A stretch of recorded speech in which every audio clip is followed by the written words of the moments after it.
Hey, this is Mark with the Practical Still, and we're going to open a bottle, but we're also doing a not whiskey now. We're going to open up a FOURSQUARE Sagacity rum. I know nearly nothing about rum, but recently, due to a local club I'm in, I got to participate in a virtual tasting with Richard Seal, whose family has been involved in rum since the 1920s.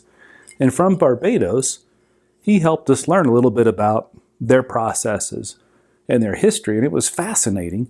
Rum is a distilled product, but distilled from sugar, so it'll often be cane or molasses, and as opposed to whiskey, which is distilled from grains, typically corn, rye, wheat, malted barley, that kind of stuff. So, it fits because it's the practical still. This came off a still.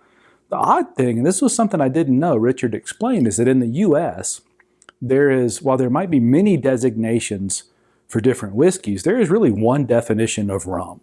And the problem with that is that a lot of the products that we get here aren't just rum. They'll have additives, most often sugar, added to the rum, and that's no fun because you want to know what you're buying.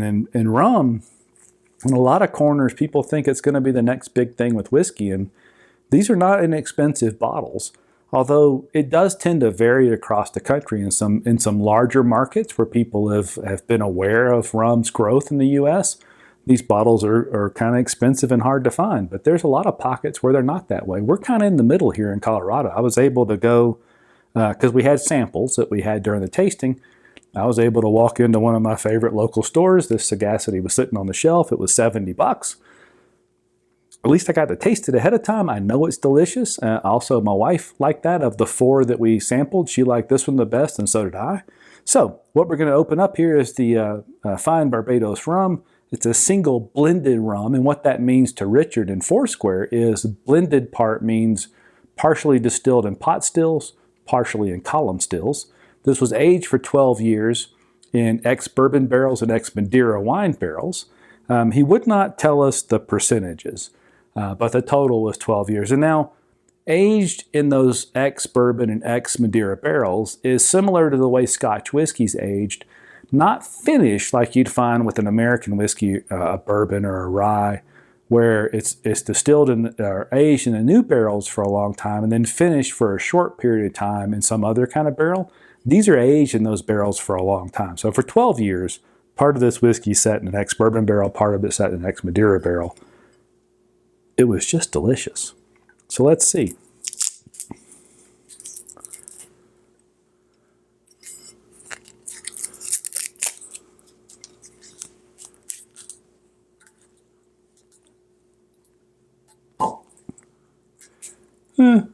Synthetic cork.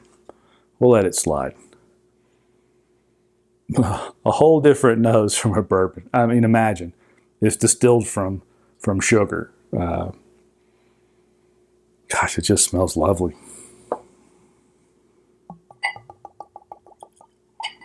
Pour a little extra.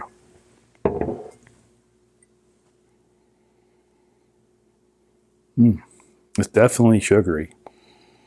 I mean, it's brown sugar and molasses.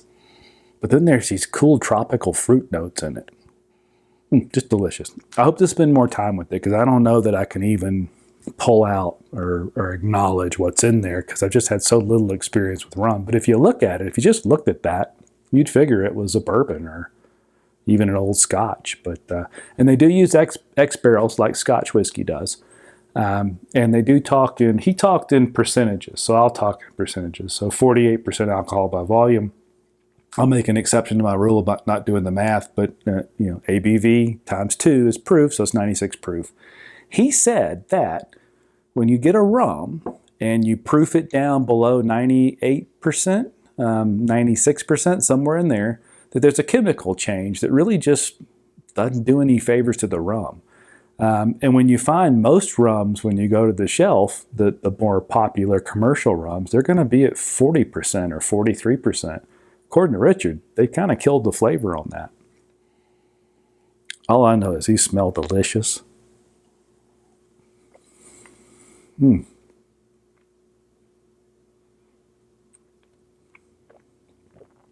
It tastes delicious. It drinks at about 96 proof. I'd call that. Maybe not quite that. I might guess this a little lower.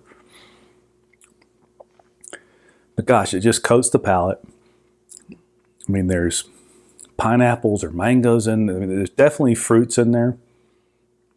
It's just delicious, and the finish on these things lasts forever. It just gets a hold of you and stays there. And I think maybe that's just a difference in what I'm used to and the way a grain spirit goes in or a malted spirit goes in versus something distilled from sugar. It's just delicious. And Richard, oddly enough, where a lot of the bourbon culture is all about drinking it neat, it's all about, eschewing cocktails other than old fashioned. I think in Barbados and Jamaica and that world, they're all about cocktails. So if I had to guess, he's taking 12-year-old rum and making cool cocktails out of it. I may try that too. There is, from Foursquare, Probitas, which is a white unaged rum. We had that in our sample set. It's delicious. If you get a chance with that, that's certainly something you want to get and make some fun cocktails out of. I think this is fun. This might be my new thing. We'll see. But for now, it's not whiskey. It is delicious. And in my area, I can buy it whenever I want. That's a win. Cheers.